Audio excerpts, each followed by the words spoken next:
Hola emprendedores, bienvenidos a un episodio más del Business Launch Podcast. Mi nombre es Marcelo Segarra y el día de hoy les traigo a Eduardo Aranda. Él es el actual director general de Síntesis, que es una empresa tecnológica que tiene más de 25 años, es una empresa B2B y bueno, a lo largo de la entrevista él nos comparte demasiado valor, así que quédense hasta el final. Realmente es una plática que disfruto demasiado, una conversación que trae mucho valor y en concreto nos comparte tres cosas que vamos hablando a lo largo de la entrevista. Uno, acerca del talento humano. Dos, acerca de lo que es formar una cultura de innovación y algo que realmente ha sido un reto para Síntesis, ya que ellos, siendo una empresa tan, antigua en cuestión de 25 años, han podido formar una cultura de innovación que llega a ser una cultura que normalmente suelen tener las startups, ¿no?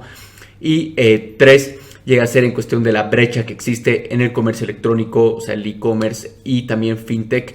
Y bueno, si son emprendedores que están buscando emprender en este espacio, esto realmente es una buena conversación para ustedes, con muchos aprendizajes, tanto el mercado de la actualidad, algo también de post-COVID. Y bueno, espero que disfruten del episodio.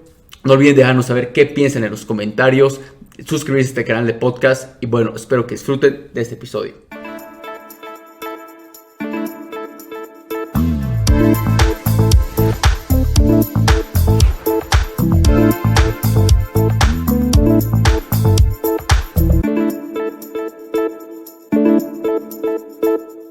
Hola a todos, bienvenidos a un episodio más del Business Lounge. El día de hoy contamos con Eduardo Aranda. Bienvenido, Eduardo. ¿Cómo te encuentras el día de hoy?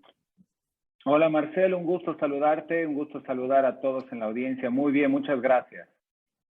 Gracias a ti, Eduardo, por darte, unos minutos para poder compartir con nosotros, con la audiencia, acerca de tu experiencia, conocimiento y, todo lo que van haciendo en Síntesis y técnicamente saber un poco más de tu historia, ¿no? Quisiera un poco agarrar y empezar, que tú nos pongas en contexto qué es lo que hacen con Síntesis. Contamos con una audiencia internacional, entonces quisiera un poco que se puedan poner todos en contexto. Bien, excelente. Bueno, Síntesis ya es una empresa que cumplió 25 años este 2021 y básicamente nació como un emprendimiento de nuestro fundador, de Jorge Kulgis, que en su momento vio la necesidad y vio un dolor identificado en las empresas, en ese momento telefónicas y telefónicas desde el punto de vista de telefonía fija de ese entonces, que era el gran negocio, ¿no? Era lo que representaba más grande el negocio en las telecomunicaciones, que tenían una oportunidad de mejorar y tenían un deseo de mejorar el tema de sus cobranzas a través de sistemas integrados. Todo era muy disperso, la información era dispersa, las recaudaciones eran dispersas. Y a partir de encontrar ese dolor y de mejorar eso, partió Síntesis con el deseo, digamos, de impactar y de innovar en el escenario tecnológico boliviano.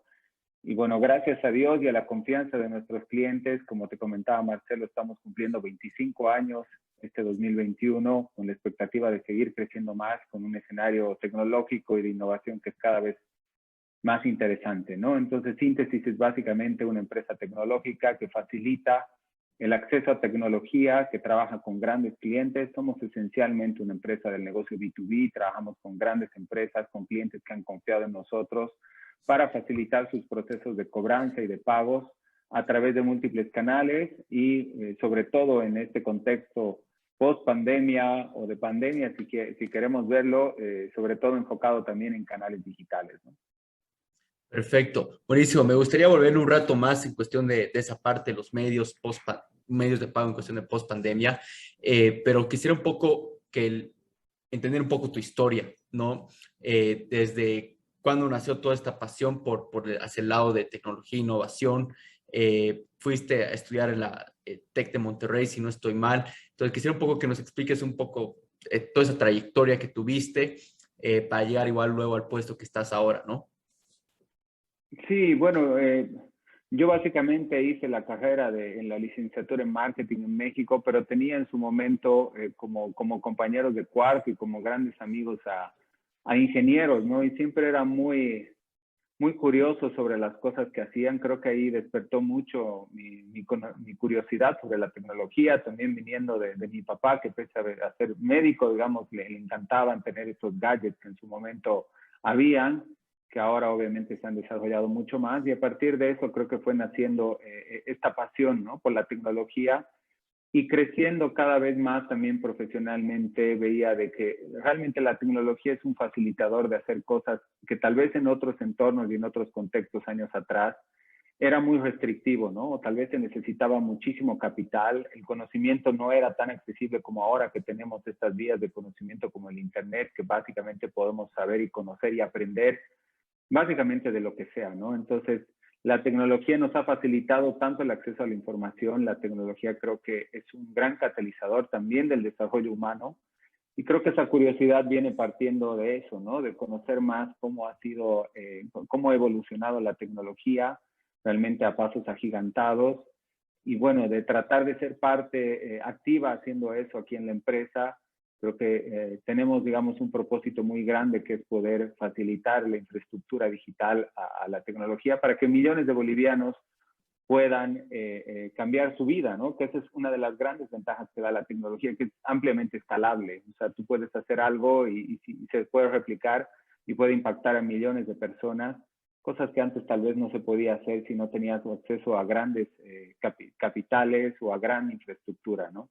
Entonces, ahí partió mi curiosidad en la universidad y luego fui desarrollándome también a manera profesional. Estuve trabajando, bueno, estudiando y trabajando en Chile, Chile que es donde hay un entorno y un ecosistema de emprendimiento y de innovación que es realmente admirable. Pude participar como parte de liderando una aceleradora de negocios, una incubadora de negocios allá en Chile, conociendo el contexto.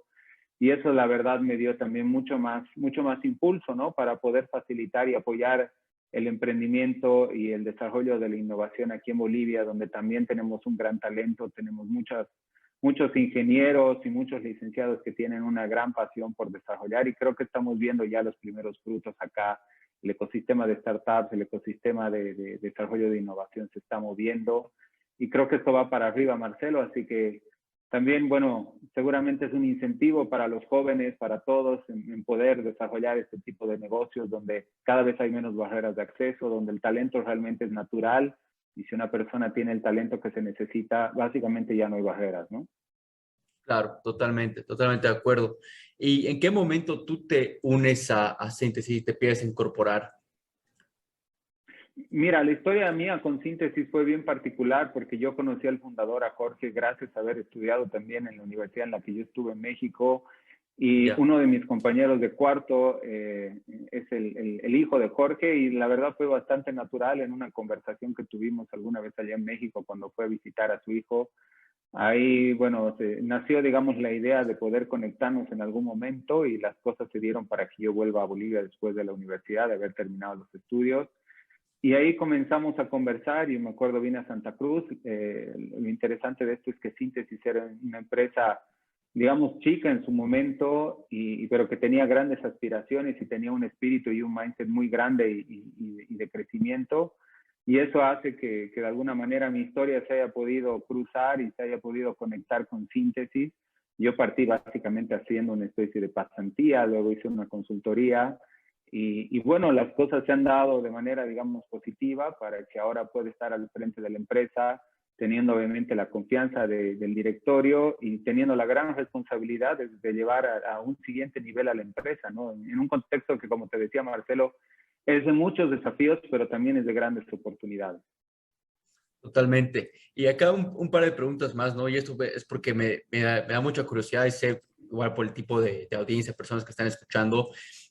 Normalmente algo que hablamos mucho es en cuestión de las personas que son emprendedores, ¿no? Dentro de la empresa. O sea, técnicamente es personas que van innovando y técnicamente son como emprendedores, pero dentro de la empresa, y de esa manera igual van escalando corporativamente dentro de la misma empresa. Es más o menos lo que veo que fue en tu caso, en cuestión de síntesis, más o menos que fuiste escalando y ahora, bueno, te tomaste control de la empresa, encabezándola. Eh, Quisiera un poco que des quizás consejos para ese tipo de personas, para personas que no saben si quieren hacer eso o si tienen ese tipo de oportunidad. ¿Qué tipo de consejos darías tú para ellos?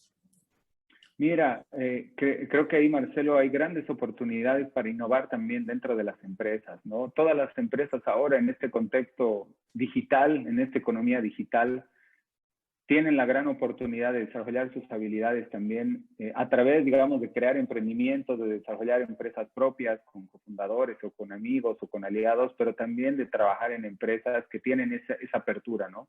Creo que lo primero ahí es encontrar empresas que realmente tengan un deseo genuino de transformarse y de innovar, ¿no? Porque innovar en muchos sentidos significa una transformación para la misma empresa.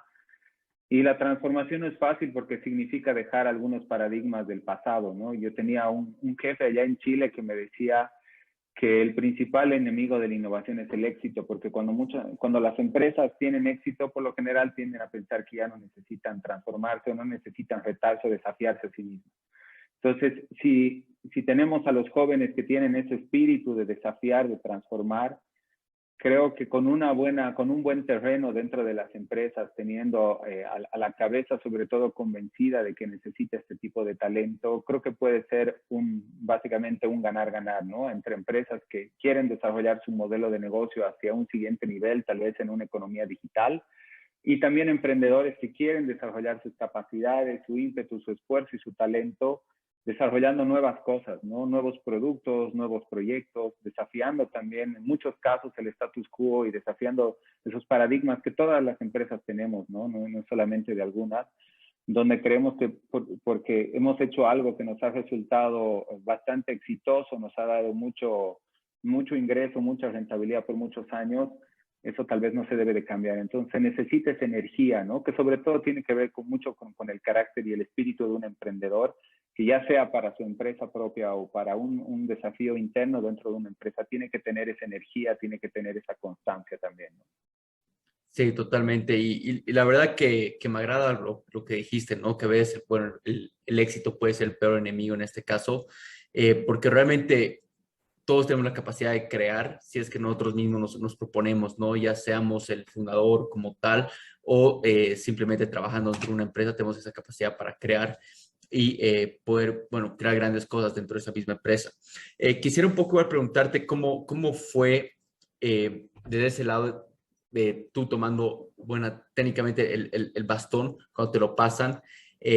Sé más o menos, o sea, es una transición súper difícil, ¿no? Normalmente en las empresas suele ser algo familiar, pero igual cuando es algo externo, especialmente en Bolivia, ¿no? Hablando, normalmente vemos esas transiciones igual en empresas familiares, pero en este caso, no siendo familiar. ¿Cómo fue esos retos que tuviste que enfrentar? ¿Cómo fue esa transición? ¿Podrías comentarnos un poco acerca de eso?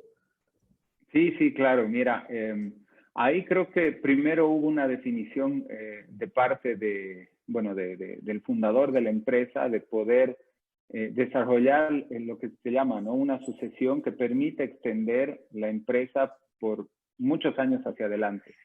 Y creo que esta es una decisión bastante difícil y obviamente seguramente para una persona que ha desarrollado algo completamente desde cero, que es básicamente haberlo creado, no es una decisión fácil, ¿no? Pero si tal vez la lógica dice que uno debería crear empresas a perpetuidad, incluso esa es la lógica financiera que uno Totalmente. maneja en muchos casos.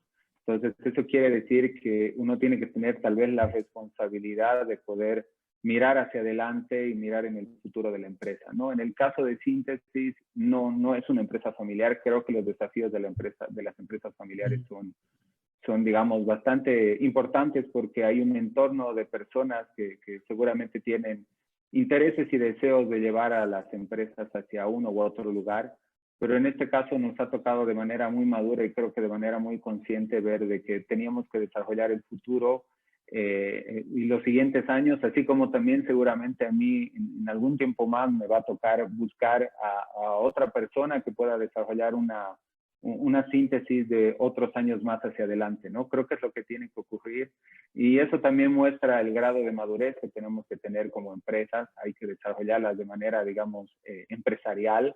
Es fácil decirlo, pero a veces no es fácil hacerlo, pero creo que la responsabilidad está en mirar el largo plazo, ¿no? No solamente por el tema económico, sino porque el impacto que genera una empresa que crea valor tiene que perpetuarse, obviamente, ¿no?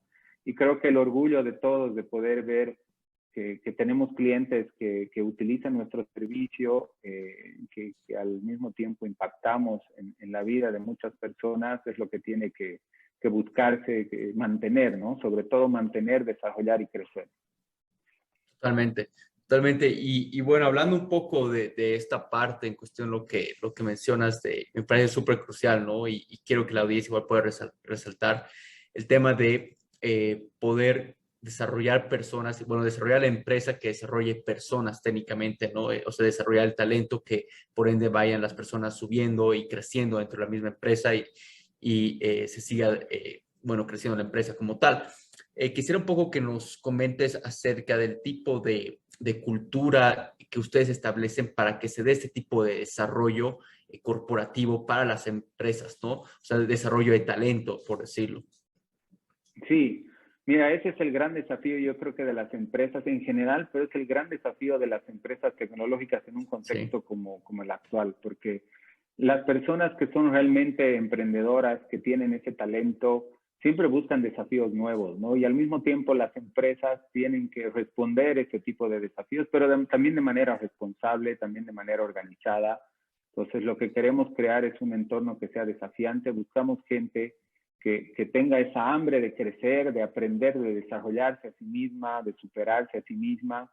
Hemos tenido muchas historias de personas que han comenzado tal vez entrando como practicantes, como te decía que comencé yo, haciendo algo muy pequeño y conociendo la empresa, y que también se han desarrollado dentro de la empresa, ¿no? Entonces, creo que el gran desafío es ese, dar un ambiente de trabajo que sea retador, dar un ambiente de trabajo que permita sacar lo mejor del talento de las personas, pero también desafiarse, ver y tener una guía, sobre todo una persona que pueda mostrarles un camino y que de esa manera se desarrolle el talento de las personas. Y también entendemos, Marcelo, que en muchos casos, y creo que eso es algo que debe ser bien visto más que mal visto, uno tiene que aprovechar el talento de las personas, pero saber que si son personas realmente de alto potencial y de mucho crecimiento, también hay una gran posibilidad que esas personas no es, o sea, decidan dar un paso al costado para buscar emprender por sí mismas, buscar un desafío más grande. Pero eso es parte de lo que también se debe incentivar, ¿no? A veces hay mucha reticencia o miedo de decir, no invirtamos mucho en estas personas porque se pueden ir y al final la inversión no va a ser, no se va a retornar, pero al mismo tiempo, cuando uno va pensando en crear un ecosistema, que es uno de los, de parte del mindset que nosotros tenemos, nos gustaría mucho que nuestros colaboradores pasen a desarrollar nuevos emprendimientos, que podamos apoyarlos. Alguna vez hemos invertido en emprendimientos de ex colaboradores también, porque veíamos de que ellos querían algo más grande, ¿no? Y creo que de alguna manera tener esa apertura de mente a veces no es fácil, pero queremos que también el talento pueda aportar al máximo y cuando no se den las cosas también para continuar, igual el talento reconozca que ha tenido un momento y ha dejado un paso y ha dejado una huella en la empresa y obviamente eso se reconoce también desde acá, ¿no? totalmente, totalmente. Y quisiera un poco que nos comentes, bueno, quizás nos des tips de la manera que tú mismo lo haces, cómo lo aplican en síntesis, porque esto sin duda el tema de poder reconocer, uno, primero que nada, reconocer buen talento es un reto, potenciar ese talento es otro reto y poder tener un desarrollo en ese talento igual es otro reto, ¿no? Algo que escuché recientemente es que, bueno, si tu empresa va creciendo, digamos, un 15% al año, el talento de las personas, o sea, como persona, tú igual tienes que crecer otro 15% para poder crecer al ritmo de la empresa. Entonces, más o menos, ustedes, entendiendo un poco su filosofía, es más o menos esa, ¿no? Para poder desarrollar y no tener miedo en invertir en las personas. Quisiera un poco que nos comentes más o menos ese proceso, dándonos tips como emprendedores, cómo podríamos aplicar esto, ¿no? ¿Cómo podríamos reconocer ese talento y crear un sistema de, uno, invertir igual en estas personas, potenciar a lo máximo su talento? ¿Cómo lo hacen ustedes? Sí, como tú decías, Marcelo, el reto de las empresas es crecer y el talento tiene que crecer también dentro de la empresa, ¿no? Entonces, facilitar, digamos, los entornos, por ejemplo, de capacitación, de probar muchas cosas. Creo que algo que nosotros tenemos como una de las buenas características, obviamente no quiero hablar solo de lo bueno, seguramente tenemos muchas cosas que mejorar en el tema de la gestión de talento como todas las empresas, pero algo que sí creo que es un diferenciador de lo que yo he visto es que de verdad a veces eso que se dice como una jerga de tratar de fallar o de fallar para aprender es algo que nosotros hemos hecho, ¿no? Y no es que nos sintamos orgullosos, pero sabemos que es parte del aprendizaje. Entonces hemos tenido muchos intentos a todo nivel, incluso a niveles de inversiones, a niveles de desarrollo de nuevos proyectos, donde hemos apostado por una idea de negocio, por un proyecto, y al final no ha funcionado, ¿no? Y creo que eso es más un aprendizaje porque es muy importante lo que uno ha desarrollado, lo que ha aprendido en el momento en el que ha creado eso, ¿no? Y en muchos casos es porque el mercado no estaba listo, es porque la idea tal vez tenía algún componente del modelo de negocio que se debía mejorar, pero al final no resultó, ¿no?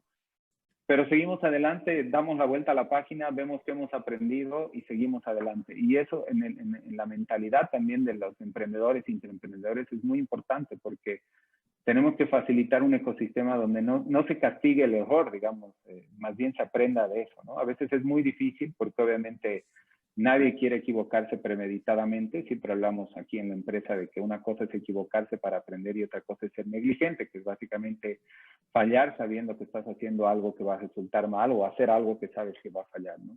Entonces, facilitar ese entorno, por ejemplo, es muy difícil, pero creo que ahí nosotros sí hemos aprendido bastante. Y eso parte también de los, digamos, de los conceptos de innovación, ¿no? Sabemos que la innovación es probabilística en muchos casos. No todas las ideas van a funcionar y no todas las ideas van a funcionar bien a la primera, pero hay que intentarlo. Y obviamente con toda la determinación en cada uno de los casos, pero cuando no funciona, básicamente uno tiene que ver que eso más bien ha permitido crecer a una persona, un profesional, a toda la empresa, conoce de algo más y dar la vuelta a la página y tal vez intentar por otro lado o intentar hacer un cambio y seguir hacia adelante, ¿no? Entonces creo que ese es uno de los grandes temas que puedo rescatar de la empresa, donde creo que puedo compartir esa experiencia. Como les digo, no es sencillo. Hemos tenido obviamente algunos tropiezos, esos han significado obviamente pérdidas, digamos, de inversión en algunos proyectos, en empresas, pero lo vemos desde el punto de vista positivo, ¿no? Y eso es creo que algo que particularmente en Bolivia yo no he visto en muchas empresas. Siempre hay un entorno de tratar de llevar proyectos al éxito y tal vez castigar el error, ¿no? O tratar de que el error se minimice o se lleve a otro extremo, ¿no? Sí, sin duda. Y algo que me sorprende es bueno, acá normalmente en el podcast tenemos un montón de fundadores de startups, ¿no? Alrededor de toda Latinoamérica. Y sin duda esto es algo que se establece como cultura, es un identificador de startups. Crear una cultura que no tenga miedo a fracasar, a iterar, a muchas cosas, ¿no? Y técnicamente es un reto súper grande que las empresas antiguas han sufrido, en realidad no establece, tal como mencionas. Eso me sorprende que ustedes, bueno, tenido más de 25 años con Síntesis, han podido adaptar una cultura, crear una cultura de esas, ¿no? Y sin duda, como dices, para las empresas o emprendedores tradicionales que estén escuchando esto, no es algo fácil, no es algo de la noche a la mañana y toma tiempo, ¿no? Toma tiempo de poder crear este tipo de loop, de poder tener aprendizajes, iteraciones y demás, ¿no? Entonces, no, sin duda eso me sorprendió bastante. Yendo a un lado, hace unos minutos lo que mencionabas acerca de las innovaciones que estaban teniendo ustedes en cuestión de lo que es medios de pago en Bolivia, hablando un tema post-COVID, quisiera un poco que nos comentes acerca de eso, un poco acerca de esa misma innovación como tal, ¿no? Sí, claro. Bueno, como hablábamos, el contexto ha hecho de que la digitalización se acelere. Muchos dicen 5, 10, 15 años y eso básicamente ha hecho que los usuarios busquen nuevas alternativas porque todos teníamos que seguir con una vida relativamente normal, es decir, necesitamos hacer transacciones, necesitamos pagar nuestros servicios, tal vez pagar a alguna persona por algún, no sé, hacer alguna transferencia.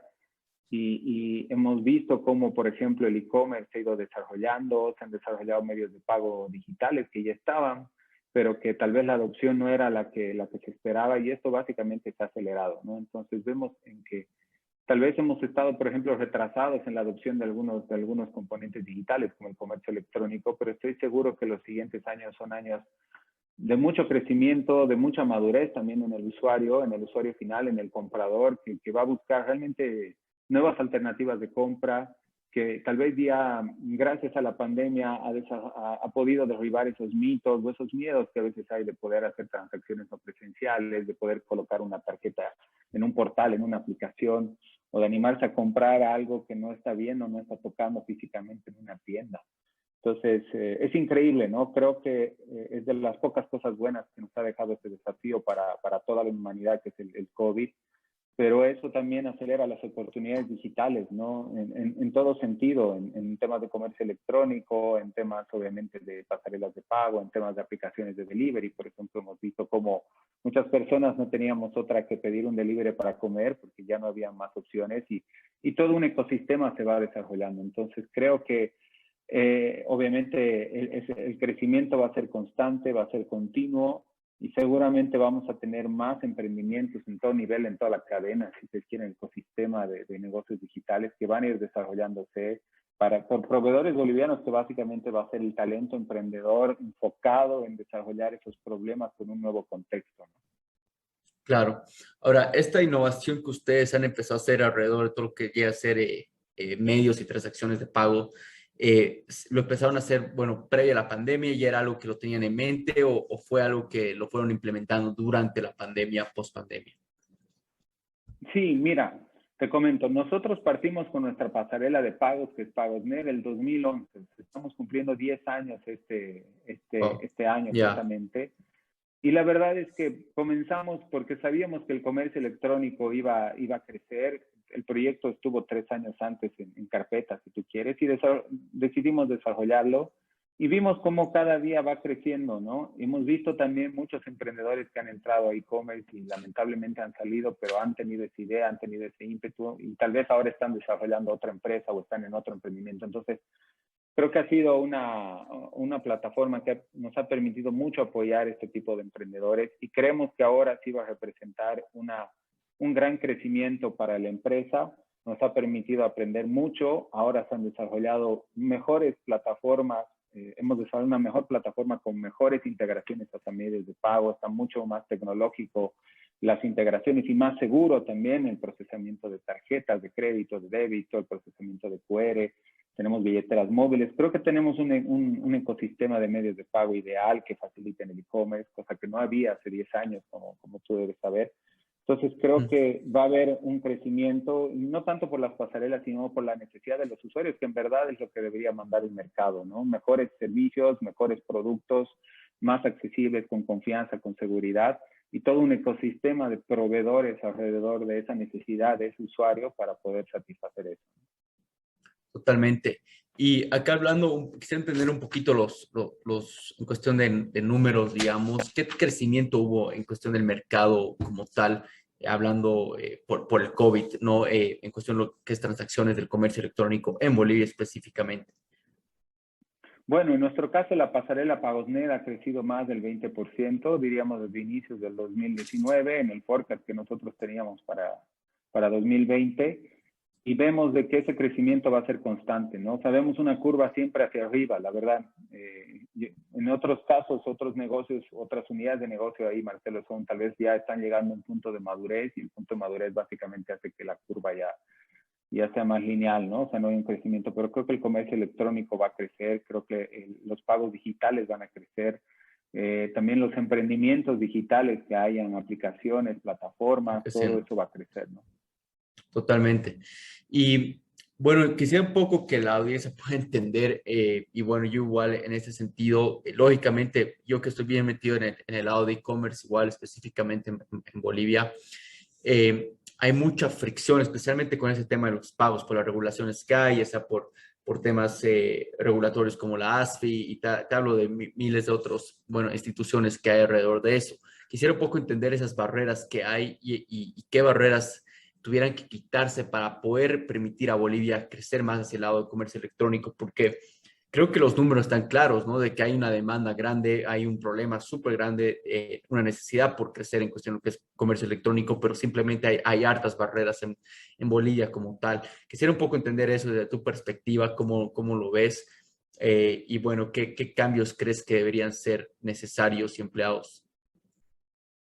Mira, desde mi perspectiva, yo te diría para una empresa formal que quiere agregar valor y tiene un producto o servicio bueno que le hace bien al usuario, cada vez se están bajando las barreras. Creo que, como te decía, los medios de pago, hay cada vez más medios de pago. Se puede utilizar el efectivo, los portales bancarios, las tarjetas, QR, billeteras móviles. Entonces, el usuario tiene múltiples opciones, ¿no? Según su preferencia, nosotros en nuestro caso hemos visto que el efectivo sigue siendo predominante y eso habla mucho de la cultura, ¿no? También es de la cultura del efectivo, es la cultura tal vez de tener algo tangible, algo que yo puedo ver, tocar, puedo comprar, es un poco irónico, ¿no? Puedo comprar algo en línea, pero me gustaría irlo a pagar en efectivo. Entonces, tal vez hay falta romper una barrera más de decir, no necesito tal vez tener una tarjeta de crédito, tal vez eso puede ser muy sofisticado para acá, no en otros países, pero tal vez una tarjeta de débito, una billetera móvil que digamos, regulatoriamente es más accesible en términos de requisitos, ¿no? Pero yo creo que el desafío más grande es poder un poco equiparar la competencia para que estas empresas formales que toman servicios formales de pasarelas de pago, de procesadores, puedan de alguna manera competir contra la informalidad que existe en el mercado, ¿no? Creo que vemos distintas empresas o personas tal vez que venden cosas en Internet, y no hablo tal vez de un intercambio que muchos de nosotros lo hemos hecho, sino tal vez ya de estas empresas que tienen Una manera más grandes profesional. volúmenes de venta, pero que están fuera, digamos, del escenario de la regulación, no pagan impuestos, que no, obviamente no van a tomar servicios de pasarela porque son empresas que no están constituidas. Entonces, el gran desafío es ese, ¿no? Dar a los emprendedores del comercio electrónico, a los emprendedores empresariales que abren sus portales y deciden entrar, las mismas condiciones que las otras personas que básicamente venden por canales tal vez más rústicos, igual digitales, que es básicamente la gente que vende por WhatsApp o hace grupos, etcétera, pero que obviamente no tiene las mismas condiciones porque obviamente pagar impuestos es mucho más caro, contratar una pasarela necesita ser una empresa regulada o legalmente establecida y obviamente hay un costo también. Entonces creo que eso, digamos, a manera regulatoria, un poco respondiendo a la pregunta, debería ser un poco el desafío, ¿no? De que esta economía informal, que sabemos que es gigante, que es muy grande, muy representativa, pueda de alguna manera no competir de manera tan dispar contra las personas que realmente constituyen empresas, se arriesgan en términos de invertir un capital en crear algo, en desarrollar algo, en vender algo, en importar algo, ¿no? Sí, totalmente. Y creo que más allá de ser en Bolivia un reto, creo que eso es un reto alrededor de toda Latinoamérica, de no tener empresas formalizadas, ¿no? Especialmente para los emprendedores que implican, bueno, digitales que ponen ese tipo de medios de pago, necesitan estar formalizados y demás, ¿no? Entonces, creo que eso implica un reto luego en sus costos, en los precios, que no pueden ofrecer mejores precios, luego por ende el mercado no lo escoge, baja sus ventas, es todo un ciclo de cosas. Simplemente la teoría estaba leyendo algo como una estadística que más del 90% no es formal, ¿no? El comercio no es formal en los países como México, Bolivia y demás. Entonces, bueno, en sí definitivamente es un reto súper grande. Quisiera ahora un poco, Eduardo, entender qué viene después para ustedes, qué ven un poquito más allá en cuestión de la industria, en cuestión de las innovaciones que lo están viendo de primera mano. Mira, yo creo que el gran escenario y el gran desafío de lo que se viene en términos tecnológicos es entrar a estas nuevas tendencias, ¿no? Entrar de manera firme a todo lo que viene a ser inteligencia artificial, el tema de fintech también, donde creo que tenemos muchas oportunidades con el contexto actual de poder tener nuevos servicios tecnológicos, obviamente en un marco regulatorio como tiene que ser, pero que facilite mucho a las empresas desarrollar nuevos canales no solamente de uso, sino de financiamiento. Creo que hay un gran reto por ahí de tomar estas tendencias también, por ejemplo, de la gestión de datos, el Big Data, de utilizar todos estos datos de manera inteligente para poder mejorar la propuesta de valor y poder desarrollar lo que viene a ser una infraestructura basada en conocimiento, ¿no? Entonces, creo que el reto tecnológico es para todos, las fronteras se han bajado, entonces necesitamos un poco ponernos a la par de lo que se está haciendo en otros mercados, no tal vez tan lejanos como Estados Unidos o Europa, sino mercados de la región donde van floreciendo nuevos emprendimientos tecnológicos y donde obviamente acompañados del regulador se van desarrollando nuevas cosas que al final, si el usuario final, el cliente las toma es porque básicamente le agregan valor y le facilitan, ¿no? Creo que esa es la prueba ácida, como dicen, ¿no? O sea, si realmente tienes mercado y alguien decide sacar $1 de su billetera o $5 o $10 porque le agregas valor, creo que esa es la prueba más fehaciente de que estás haciendo algo de la manera correcta. y básicamente eso es lo que se puede lograr, ¿no? Entonces, creo que el camino, vuelvo a decir, tal vez soy demasiado optimista, pero es siempre hacia arriba, siempre hay nuevas oportunidades, siempre hay cosas que hacer, hay tendencias que están afuera, entender esa infraestructura tal vez para los emprendedores es importante, los conceptos básicos, pero no va por copiar y desarrollar acá. Creo que nuestro contexto cultural, nuestro contexto económico, político es muy particular, como todo país. Otro país. Y entender eso para hacer cosas nuevas creo que es muy relevante, ¿no? Pasa mucho tal vez por lo social más que por lo tecnológico y utilizar estas herramientas, ¿no? Creo que lo bueno también ahí, Marcelo, es que estos ecosistemas de innovación ha hecho más fácil llegar a este tipo de conceptos como es el tema de los proyectos ágiles, la cultura ágil, el tema del prototipado, el tema del MVP, por ejemplo. Estos conceptos ya cada vez son más adoptados, ¿no? Entonces Claro. permiten interactuar para desarrollar nuevas cosas de manera mucho más rápida. No, sí, sí, sin duda. Y sin duda hay un gran espacio acá para la idea que está escuchando en estos campos, que específicamente es el lado de FinTech e-commerce. Hay una gran brecha que todavía no ha sido llenada por emprendimientos, por startups, por muchas cosas, ¿no? O sea, hay muchos problemas alrededor de todo el ecosistema y tal como dices, cada país tiene en sí su personalización, su problema en específico. No es mucho tal como copiar y modelarlo acá, sino realmente se trata de poder resolver un problema específico acá. Eh, bueno, Eduardo, mira, ya estamos llegando al final de la entrevista, pero antes de dejarte ir, quisiera entrar ahora a la tercera parte que llega a ser en cuestión de las preguntas finales, ya las rapid fire questions que le decimos. Ya, y bueno, técnicamente las preguntas son relativamente cortas, pero la respuesta es no necesariamente. Ya, la primera llega a ser: ¿cuál es tu lección o aprendizaje más grande? Bueno, mi aprendizaje más grande en este momento es que el cambio es constante, yo te diría, y que la perspectiva de cambio también tiene que ser constante. Entonces tenemos en todo sentido, ¿no? Personal, profesional, familiar, tenemos que entender que las cosas cambian y cuando las cosas cambian tenemos que tomar el cambio de manera positiva, verlo de la perspectiva, de la nueva perspectiva y mirar hacia adelante, ¿no? Creo que esos son los aprendizajes que yo tengo a nivel, como te digo, a todo nivel. Esperar, el cambio es bueno, pero también uno tiene que cambiar la perspectiva y eso es un tema más personal, pero de manera positiva, ¿no? Claro, totalmente de acuerdo. Nos vamos a la segunda pregunta que llega a ser: ¿cómo cuidas tú tu salud mental? Bien. Bueno, yo creo que la parte de la salud mental y la fortaleza mental es súper positiva. Yo he estado trabajando, Ujú. bueno, gracias a mi hermana, aprendiendo mucho de la meditación, que me ha parecido muy interesante. Sí, Creo que totalmente. me falta mucho también mejorar mi conexión espiritual. Autorreflexión también creo que es importante, ¿no? Entonces, yo creo que la pregunta que has hecho, Marcelo, es fundamental porque muchas veces no nos preguntamos eso y ese es un desafío personal para todos y que impacta de manera directa, no solamente como profesionales, sino como personas, ¿no? Creo que ser mejores personas es un desafío de cualquiera de nosotros y creo que también trabajar nuestra paz mental, nuestra fortaleza mental es algo fundamental que muchas veces o no lo vemos o creemos que es totalmente intrascendente y no le damos importancia, ¿no? Sí, totalmente. Y bueno, sí, de hecho, por eso igual surge la pregunta, ¿no? Normalmente se ve un tema bien descuidado, el tema de la salud mental, o sea, estar bien internamente, nos dejamos consumir por el trabajo, por factores externos. Y bueno, igual la sociedad a veces lo ve como un tabú el tema de cuidarse su salud mental, ¿no? Entonces es algo que poco a poco se va cambiando.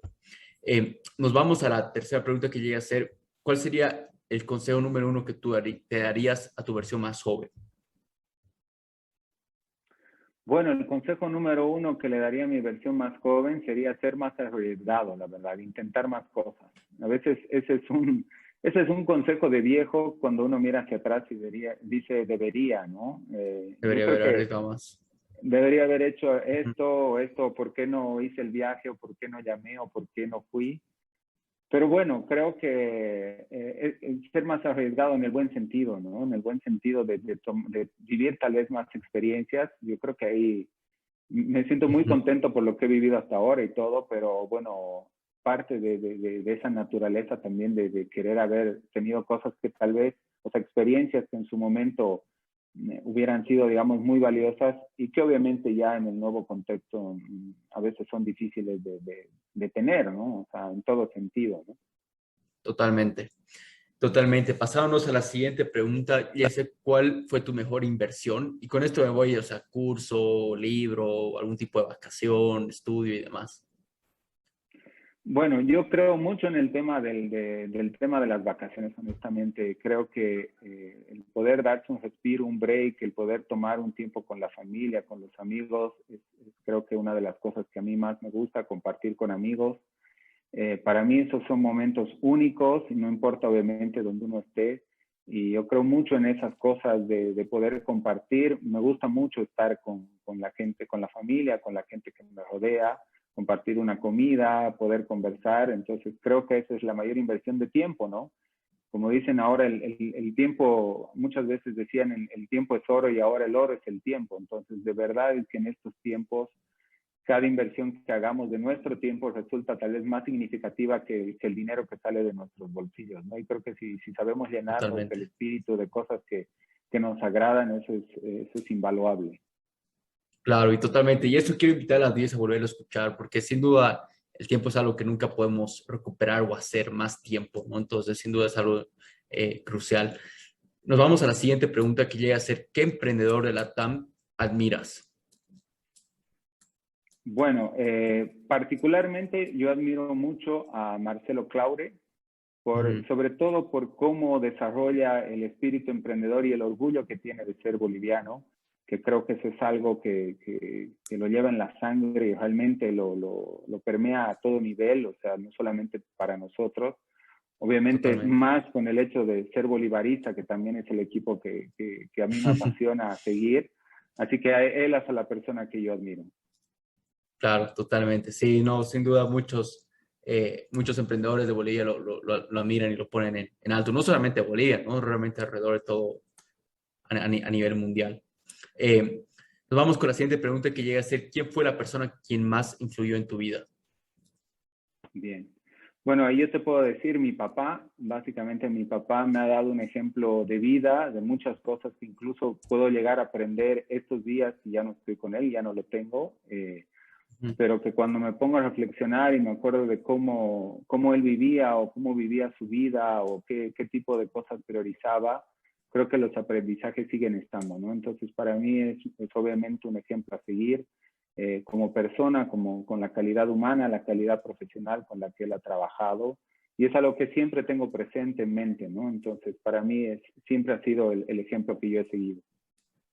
Totalmente, totalmente. Y bueno, sí, en mi caso igual creo que puedo relacionar bastante contigo. Creo que los padres dejan una lección que siempre está ahí, ¿no? Y uno a veces se acuerda y puede conectar ahí los puntos años después y entender por qué decían ciertas cosas, por qué hacían ciertas cosas, ¿no? Entonces, sin duda es algo Exactamente, crucial. Y nos exactamente. vamos acá con la última pregunta que llega a ser, ¿qué características crees tú que son necesarias para un verdadero líder, en este caso CEO, director general de una empresa? Mira, yo te diría, creo que más allá de todo lo técnico, digamos, de todo lo académico, de decir tiene que tener un MBA y de todo eso, creo que lo que más cuesta como líder es poder tener, básicamente el desafío más grande es el desarrollo de las personas, ¿no? El desarrollo de las personas en el contexto en el que necesitan y necesitamos crear un ambiente de desafío, de crecimiento, donde las cosas no siempre son fáciles en las empresas, donde cada una de las personas tiene una historia personal que está viviendo también en el trabajo. Y creo que el poder motivar a las personas es lo más difícil, lo más desafiante. Y creo que el poder conocer a las personas y saber cómo llevarlas a un siguiente nivel es también lo más desafiante, ¿no? Porque básicamente somos personas que conjugamos mucho las emociones, obviamente totalmente emocionales, no tan racionales como todos quisiéramos, pero realmente una persona motivada, con ganas de hacer las cosas, con mucha hambre de crecimiento, es una persona imparable. Entonces, lograr que las personas tengan ese ímpetu, tengan ese desarrollo crean mucho en sí mismas porque también se basan mucho en la autoconfianza, en la seguridad. Creo que ese es el desafío más grande, ¿no? Lo demás creo que se puede aprender y hay herramientas, hay consultores, hay sistemas, hay todo está al alcance de la mano y del dinero, pero el desafío de crear y desarrollar mejores personas y por ende mejores profesionales y mejores colaboradores es lo más difícil. Sí, sin duda, el tema de, justo le escuché una frase que estoy totalmente de acuerdo, porque, y esta frase me resuena bastante, que es, siempre van a poder copiar en cuestión de tu empresa, de tu producto y demás, pero nunca van a poder copiar la cultura y las personas que has desarrollado. No es algo que es único de una empresa y lo que es su factor diferencial. Así que quiero invitar realmente a la audiencia que puedan escuchar todo lo que has compartido. Realmente son cosas muy concretas, especialmente igual tanto empresas, tanto tradicionales como startups, emprendedores que están arrancando. Y te agradezco mucho, Eduardo, por todo lo que nos has compartido, por tu tiempo y bueno, te deseamos todo lo mejor y también a Síntesis en todo lo que viene en cuestión de sus innovaciones. No, gracias a ti, por favor, Marcelo. Un gusto haber estado en tu podcast. Un saludo a toda la audiencia de Business Lunch. De verdad me sentí muy a gusto conversando contigo, a disposición de lo que tú y tu audiencia necesite. Así que, bueno, muchas gracias y un gusto.